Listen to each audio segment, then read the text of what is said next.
Y a esta hora, 7:34 de la mañana, saludamos a todos aquellos que están conectados a través de nuestra plataforma en YouTube desde Francia. Saludos hasta Francia, en Venezuela, bueno, y toda la gente que por allí nos comenta todos los días. Gracias por estar con nosotros y la que no nos comenta también, gracias por estar conectada. Y pues el periodista Luis Carlos Díaz nos comentaba que la Corte Penal Internacional vive un hecho inédito y es que ayer les dijimos justamente con nuestra compañera Gaby Peroso que el fiscal Karim Khan se aparta definitivamente de la investigación Venezuela 1, donde se analizan crímenes de lesa humanidad cometidos en Venezuela. La decisión llega después de que la Sala de Apelaciones advirtiera un posible conflicto de interés debido a la participación de la cuñada de Karim Khan en la defensa del Estado venezolano. Ahora, la investigación queda en manos del fiscal adjunto Niam, quien ha estado vinculado al caso desde el año 2021, pero queremos saber qué significa este cambio para las víctimas, sobre todo, y para el avance de un proceso que ha sido largo y complejo. Hoy nos acompaña Marta Tineo, ella es coordinadora general de Justicia, Encuentro y Perdón. Bienvenida, Marta, ¿cómo estás? Hola, buen día. ¿Qué tal? A ver, que Karim Khan se haya apartado se presenta como una medida para proteger la transparencia e imparcialidad de la Corte, pero también abre interrogantes. Lo decía al principio, ¿qué significa esto para las víctimas venezolanas que el fiscal principal se retire de la investigación? Hay unos que dicen, ayer escuchaba entrevistas, que el proceso se detiene. Hay otros que dicen que el proceso continúa. ¿Cómo lo ven ustedes? ¿O cómo es realmente? Sí, sí, muchísimas gracias por esta entrevista, porque efectivamente es un tema de muchísimo interés acá en Venezuela, pero en general para toda la justicia internacional. Efectivamente, la separación del fiscal de la situación Venezuela 1, y así lo establece la decisión de la Corte de Apelaciones, no es una medida que procura precisamente mantener la integridad, la absoluta transparencia y sobre todo la confianza respecto al proceso, no solo en torno a la situación Venezuela 1, sino en general respecto a todos los procesos que se siguen ante la Corte Penal Internacional. Lo señalaba la sentencia de la Corte de Apelaciones, ni siquiera es que hay evidencia, hay constancia, hay certeza de que de alguna manera la imparcialidad del fiscal estuviera comprometida. Pero el solo hecho de que hubiese dudas en ese sentido bastó a la Corte de Apelaciones para considerar que lo mejor era separarlo de la situación Venezuela 1. Respecto a si esto de alguna manera incide o no en el curso de la investigación, la respuesta definitivamente es no. Y así lo ha señalado reiteradamente la propia Corte Penal Internacional, la Fiscalía, en diferentes comunicados a lo largo de todo este tiempo. Vamos a recordar además que el fiscal está separado de sus funciones como fiscal de la Corte Penal Internacional desde el mes de mayo, en virtud de una investigación que cursa respecto a supuestos hechos de acoso sexual. El fiscal se separa porque un órgano independiente de la Corte está avanzando en esa investigación y se separó desde el mes de mayo. La separación respecto a la situación Venezuela 1 ocurre a partir del día de ayer. En cualquier caso, desde mayo, cuando ya el fiscal no estaba, no por la situación Venezuela 1, sino por una situación personal que está siendo investigada, la investigación de nuestra y todas las investigaciones que avanzan en la Corte Penal están a cargo de los fiscales adjuntos, quienes, a tenor de lo que ha establecido suficientemente la propia Corte, tienen amplias facultades, no solamente administrativas, sino investigativas. Dicho esto, es decir, que la investigación no se ha detenido en ningún momento, ni por esta separación respecto a la situación Venezuela 1, ni por la situación personal del fiscal, que como te decía, está separado de sus funciones desde el mes de mayo. Precisamente para eso existe la figura de los fiscales adjuntos. En ausencias temporales de los fiscales titulares, los fiscales adjuntos asumen las Uh -huh. funciones en pleno uso de las competencias de la Fiscalía, de tal manera de no demorar los procesos que cursan ante esa instancia internacional.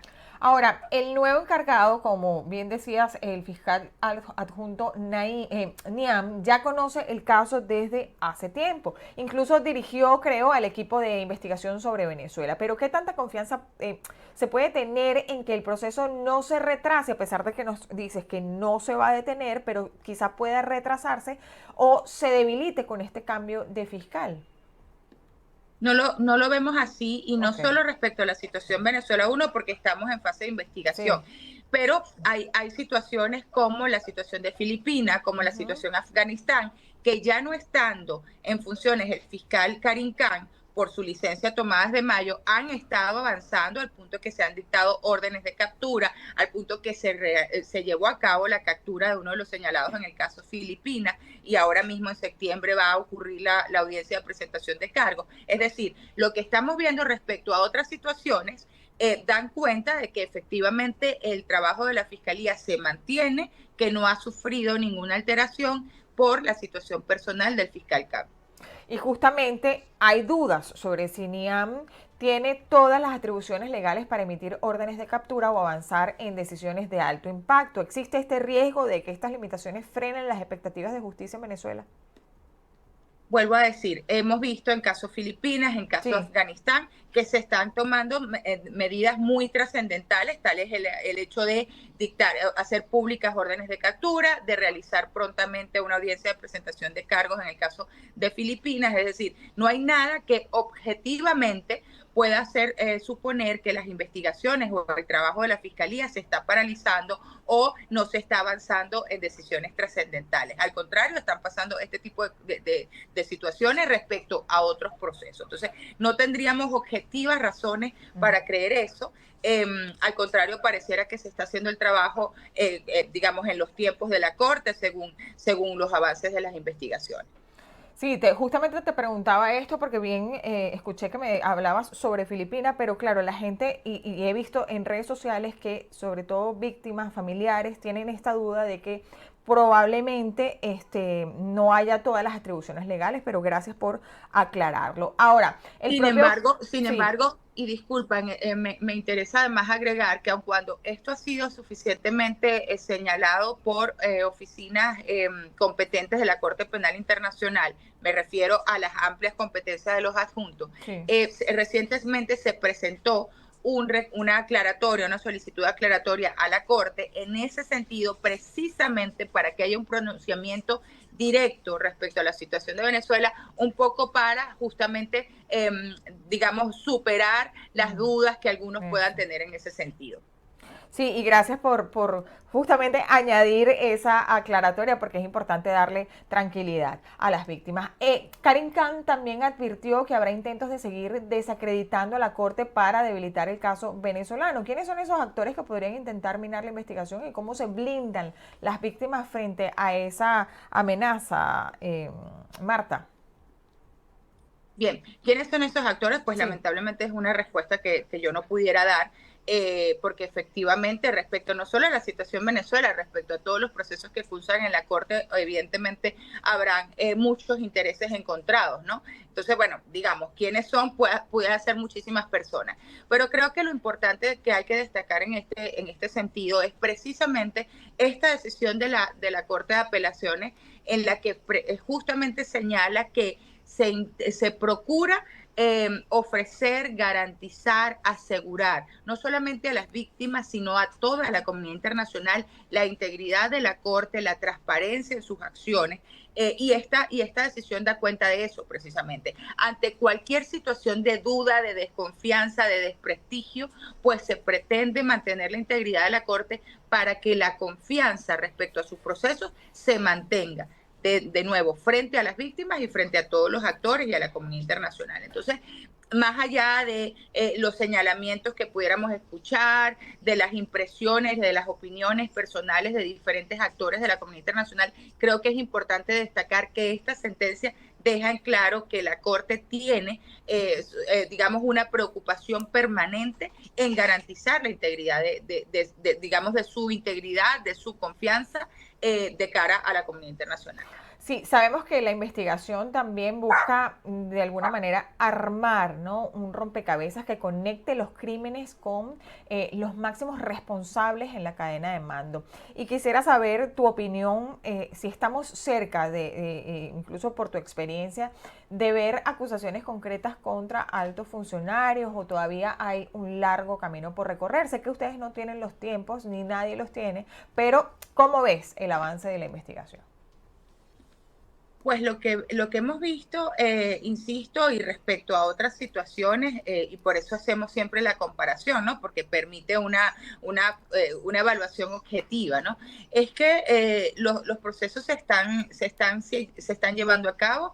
Vuelvo, en otros casos se están dictando órdenes de captura o se están haciendo públicas, se están realizando las audiencias. Es decir, que yo entiendo que la Corte, en función de los tiempos y de las dificultades, porque como lo menciona, es una investigación muy ardua en la que definitivamente se tiene que recabar todo un cúmulo de pruebas que permitan señalar personalmente a determinadas personas como presuntos responsables en la comisión de crímenes de lesa humanidad. Esto no es una tarea sencilla, al contrario, pues necesita una investigación de muchísimo rigor, recolectar todas esas evidencias, vuelvo, para poder señalar además con suficiente base a determinadas personas. Entonces, creo que las expectativas se mantienen. Lo que estamos viendo en la Corte es que la Corte es una Corte activa, es una Corte que está reaccionando, es una Corte que está accionando respecto a las situaciones que están en curso, y no tendríamos por qué dudar que respecto a la situación de Venezuela 1 así va a ocurrir. Marta, muchísimas gracias por acompañarnos y sobre todo por aclarar esta duda que se genera a partir de de este desligamiento del fiscal Karim Khan, sobre todo por el avance de la investigación en el caso de Venezuela. Como bien te decía al principio, hay varias opiniones de si se retrasa o no se retrasa, pues ya tú nos acabas de esclarecer todas estas dudas, y muchísimas gracias por acompañarnos, por lo que ocurra en La Haya. Sin duda marcará un antes y un después para las víctimas de crímenes de lesa humanidad en Venezuela, y seguiremos atentos, por supuesto, al desarrollo de este proceso. Muchísimas gracias, Marta, nuevamente. Gracias a ustedes, feliz día. Igualmente. Era Marta Tineo, ella es coordinadora general de Justicia, Encuentro y Perdón. Nosotros vamos a hacer una pausa y ustedes no se aparten, que ya venimos con más de su programa. Buenos días.